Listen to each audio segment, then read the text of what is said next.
A House Divided by David Sedaris, published in Calypso in 2018. And I must say in my defense that my friend and muse in Norway has asked me to read some Sedaris, so I'm doing it, but I know that he reads much better than I do, so I would encourage you to seek him out. There's lots of him on YouTube and on podcasts and in Audible. So go for that, maybe at your library. But I'm still going to read this piece. For my friend. Oh, and Merry Christmas, since it is 9:02 p.m. on Christmas Day. Because I'd accumulated so many miles, they bumped me to first class on the flight from Atlanta to Raleigh. I had assumed that our plane would be on the small side, but instead, owing to Thanksgiving and the great number of travelers, it was full size. I was seated in the second row, in front of a woman who looked to be in her early 60s, and was letting her hair fade from dyed red to gray. After she'd settled in, she started a conversation with the fellow beside her. That's how I learned that she lived in Costa Rica. "It's on account of my husband," she said. "He's military, well, retired military, though you never really leave the Marine Corps, do you?" She started explaining what had taken her from North Carolina to Central America, but then the flight attendant came to take a drink order from the guy next to me, and I missed it. Just as I was tuning back in, a man across the aisle tried to open his overhead bin. It was stuck for some reason, and he pounded on it, saying to anyone who would listen, "This is like Obamacare, broken." Several of the passengers around me laughed, and I noted their faces, vowing that in the event of a crisis I would not help lead them to an emergency exit. "You people are on your own," I thought, knowing that if anything bad did happen, it would likely be one of them who'd save me. It would be just my luck. I had passed judgment, so fate would force me to eat my words. After we took off from Atlanta, I pulled out my notebook, half making a list of things we'd need for Thanksgiving, and half listening to the woman behind me, who continued to talk throughout the entire flight. I guessed she was drinking, though I could have been wrong. Perhaps she was always this loud and adamant.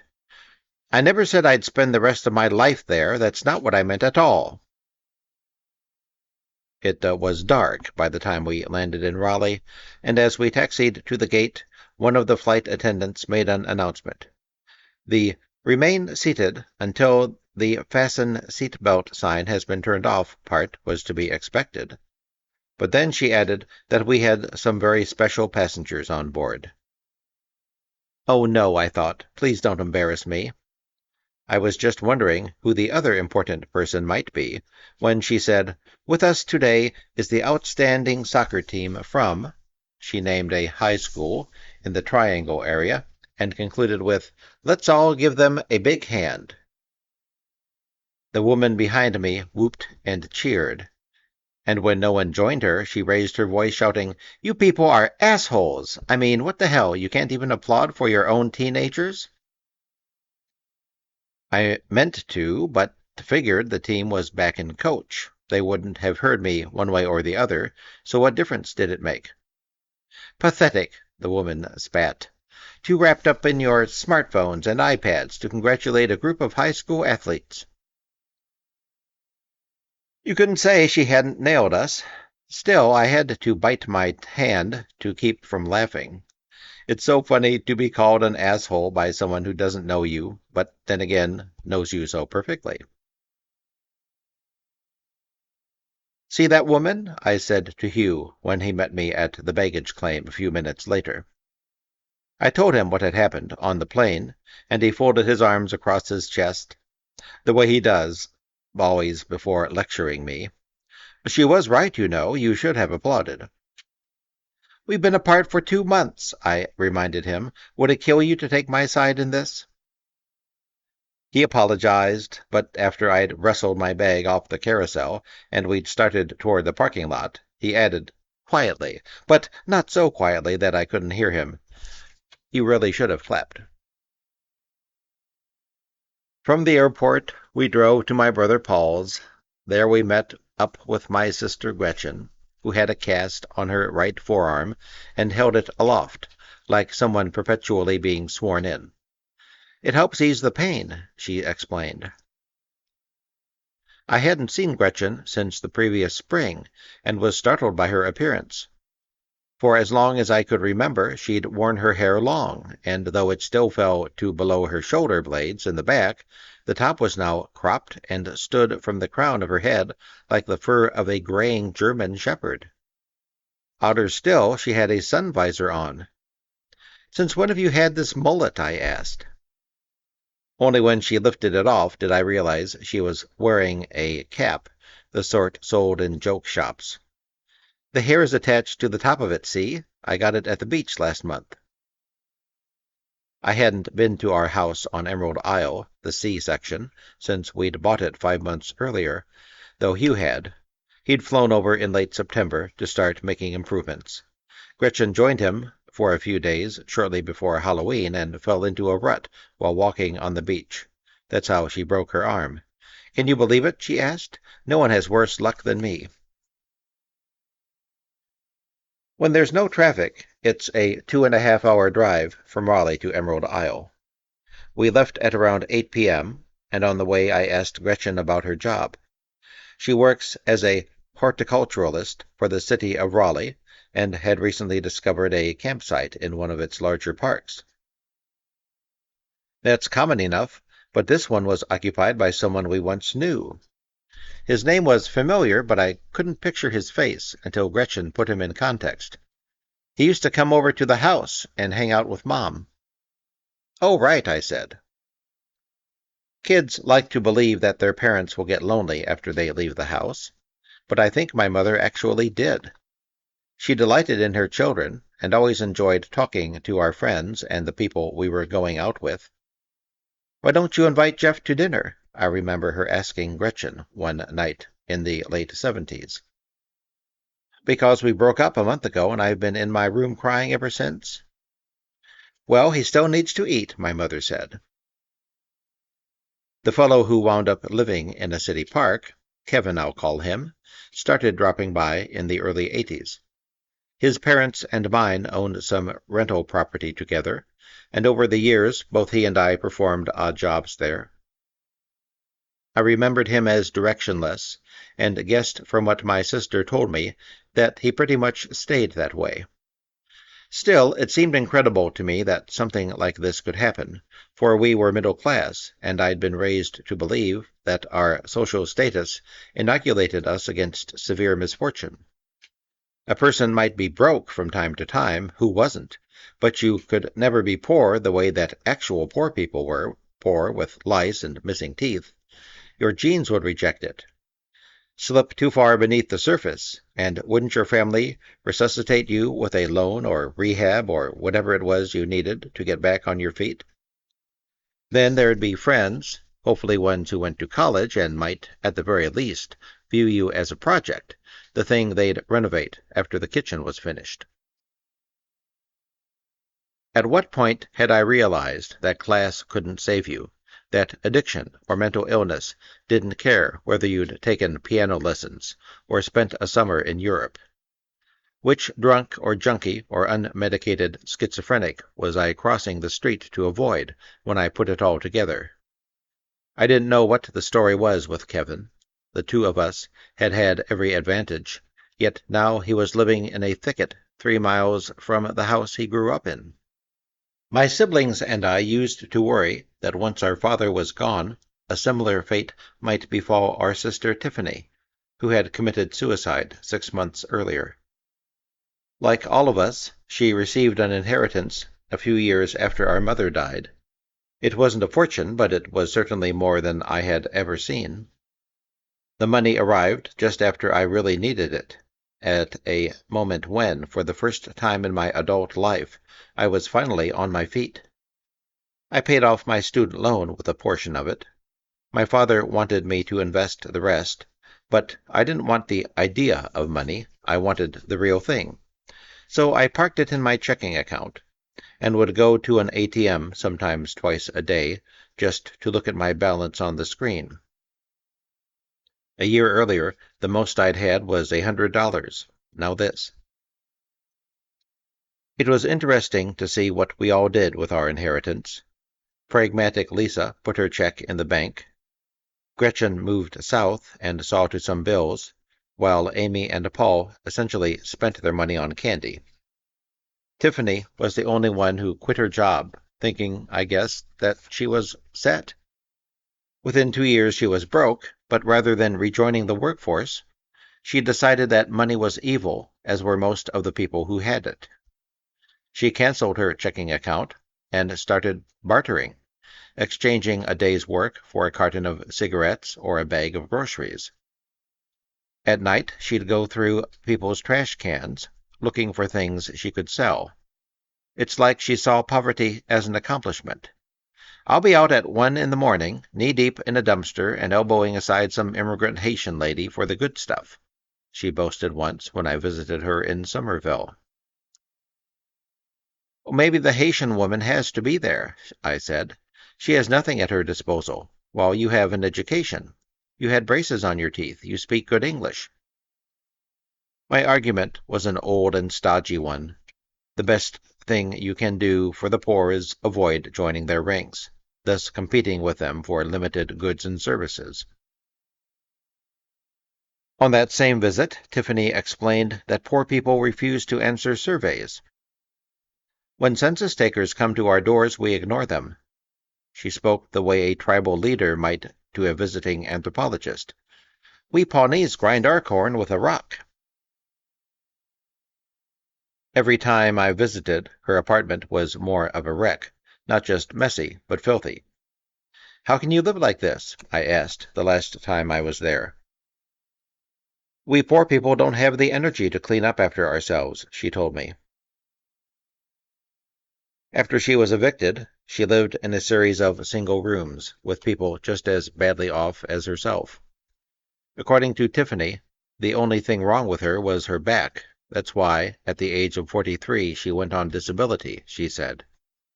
Since when, though, do they prescribe lithium and clonopin for back pain? If she'd been more forthright, we could have put her behavior in context, could have said, when she tested our patients, that's her illness talking. As it was, it didn't add up.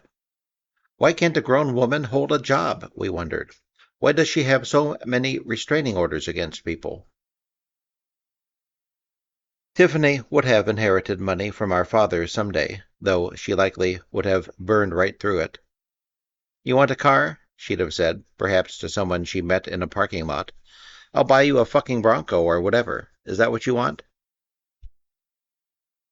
Word would have gotten out that some lady was buying people Broncos, and in no time she'd have been penniless again, and feeling just fine about it. An hour before arriving at the beach, Hugh stopped at a fast food place called Hardee's, so I could get a coffee.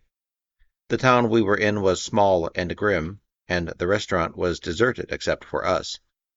Inside the front door stood a Christmas tree, over-decorated in a majestic combination of red and gold. How long has this been up? I asked the black woman behind the counter. She scratched at the tattoos on her left forearm, initials that looked like they'd been done at home with a sewing needle. Since last Tuesday, maybe? She turned to the fellow cleaning the grill. Does that sound right? Just about, he said. Will you have a tree at home? I asked. Have you put it up yet? This is the sort of thing that drives Hugh crazy. What does it matter if her Christmas tree is up? But there was no one in line behind me, and I was genuinely curious. I think it's too early, the woman said. My kids is all excited for one, but we ain't even had Thanksgiving yet. Gretchen ran her good hand over the false hair on the top of her head. Will you cook a turkey on Thursday, or go for something else? Are you too happy now? Hugh asked when we finally returned to the car. Need to go back in and learn what everyone's doing for New Year's, or do you think we can leave? Gretchen propped her broken arm on the narrow window ledge. If he thinks we're bad, he should spend more time with Lisa. That's true, I agreed. Lisa's the master. I left her at a Starbucks for 90 seconds last year, and when I returned, the woman behind the counter was saying to her, "My gynecologist told me that exact same thing." I normally don't believe in drinking coffee in the car. Most often I spill more than I swallow, but without it I'd have fallen asleep and then had to revive myself once we reached the house. It was after 11 when we arrived, and I was pleasantly surprised by all the changes. The place we bought is 2 stories tall and divided down the middle into equal-sized units. You can pass back and forth between one half and the other by way of a hotel-style connecting door in the living room, but it's inconvenient if you're upstairs. The 2 kitchens are another problem, as we really only need one. Our initial idea was to knock down some walls and transform it into a single 6-bedroom home. Then I recalled our last trip to the beach, and the number of times I found my brother lying on the sofa with his shoes on, and decided that 2 separate halves was probably a good idea. The left side, which was softly lit and decorated with carefully chosen mid-century furniture, was mine and Hugh's, while the junky right side was for everyone else. Of course, other people could stay in our half, but only when we were there to monitor and scold them. Because everyone was coming for Thanksgiving, the house was going to be full. The family was arriving in dribs and drabs, so for the first night it was just the 3 of us. On the second day, late in the afternoon, Lisa pulled up. I helped her unload her car, and then we took a walk on the beach. It was cold enough to see our breath, and a strong wind was blowing. "Did I tell you I got Tiffany's toxicology report?" she asked a while after we left the house. They also sent me her death certificate, and apparently, at that moment, a Labrador retriever bounded up, tail wagging, a middle-aged woman in a baseball cap trotting behind it. "Brandy, no," she scolded, adding as she unfurled her leash, "I'm sorry." "For what?" Lisa gathered the dog's head in her hands. "You're beautiful, aren't you?" she trilled in a melodic voice she uses for things with tails. "Yes, you are, and you know it." She turned to the owner. "How old is she?" 2 years this February, the woman said. "I have one that age," Lisa told her, "and she's a real handful." I have no patience for this kind of talk and turned to face the ocean, waiting for the conversation to end. Hopefully then I could learn what our sister had used to kill herself with. We figured she had taken pills, clonopin most likely, and though it technically didn't matter if she had mixed it with other things, we still wanted to know. Behind me, Lisa was telling the strange woman that the Newfoundland water dog she had before the one she has now died after swallowing all her husband Bob's high blood pressure medication. "My God," the woman said, "that must have been awful." "Oh, it was," Lisa told her. "We just felt so guilty." The woman with the Labrador wished us a happy Thanksgiving, and as she headed down the beach, Lisa continued her story.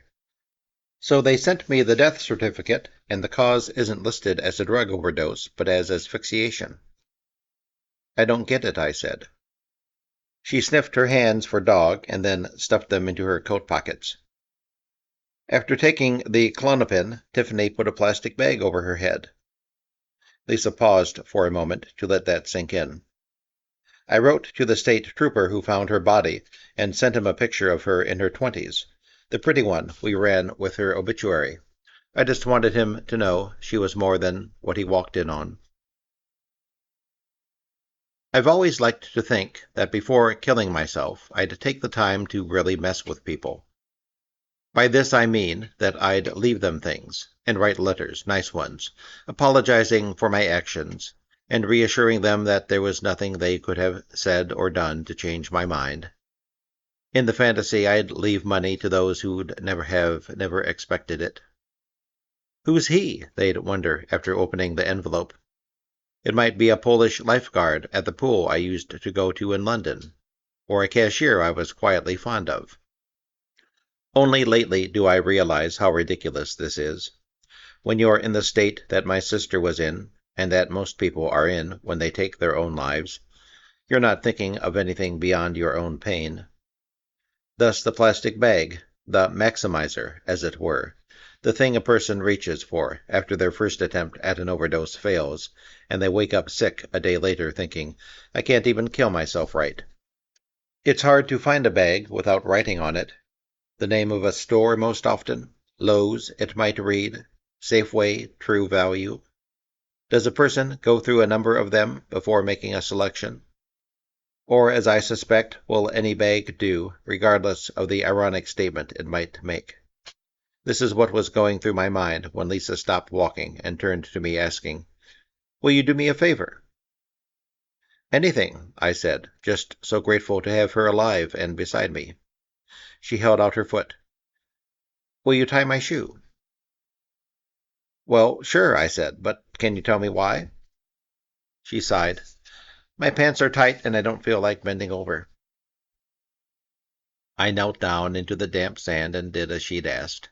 It was almost dark, and as I stood back up, I looked at the long line of houses stretching to the pier. One of them belonged to us, but I couldn't have begun to guess which one it was. Judging by distance was no help either, as I had no idea how long we'd been walking. Lisa hadn't spent any more time at the sea section than I had, so she wasn't much help. Does our place have one deck or two? She asked. Two, I said, unless it has only one. The houses before us were far from identical. They were painted every color you could think of. Yet in the weak light, reduced to basic shapes, their resemblance was striking. All were wooden, with prominent picture windows. All had staircases leading to the beach, and all had the air of a second home, one devoted to leisure rather than struggle. They likely didn't contain any file cabinets, but if you were after puzzles or golf clubs or board games, you'd come to the right place. The people in the houses looked similar as well. We could see them in their kitchens and family rooms, watching TV or standing before open refrigerators. They were white for the most part and conservative, the sort of people we'd grown up with at the country club, the kind who'd have sat in the front of the plane and laughed when the man across the aisle compared his broken overhead bin to Obamacare.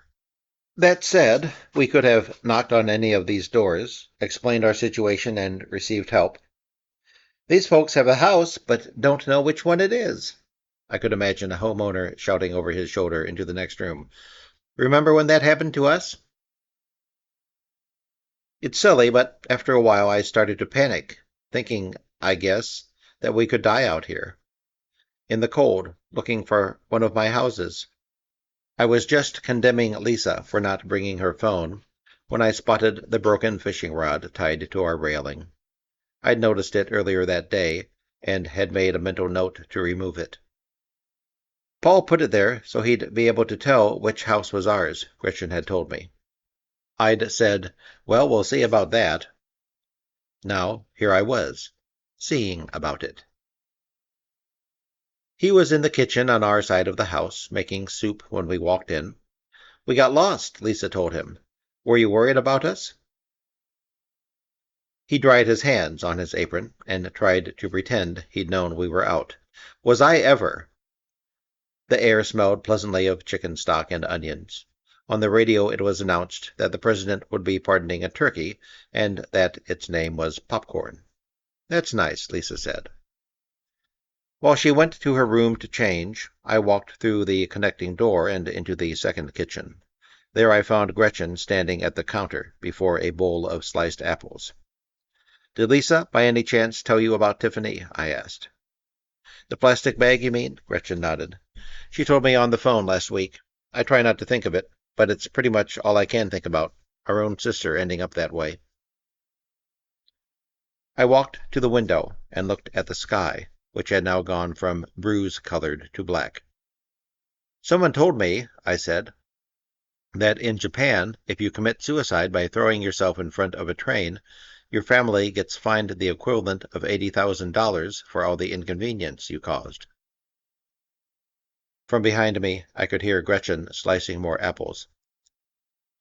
"Of course," I continued, "if your family was the whole reason you were killing yourself, I suppose it would just be an added incentive." Out on the beach, I could see the beam of a flashlight skittering across the sand. Someone was walking past the house, maybe to their own place, or perhaps to one that they were renting for the long holiday weekend. If it was smaller than the C-section, or less well-positioned, they maybe looked up into our gaily lit windows and resented us, wondering, as we often did ourselves these days, what we had done to deserve all this. Thank you for listening.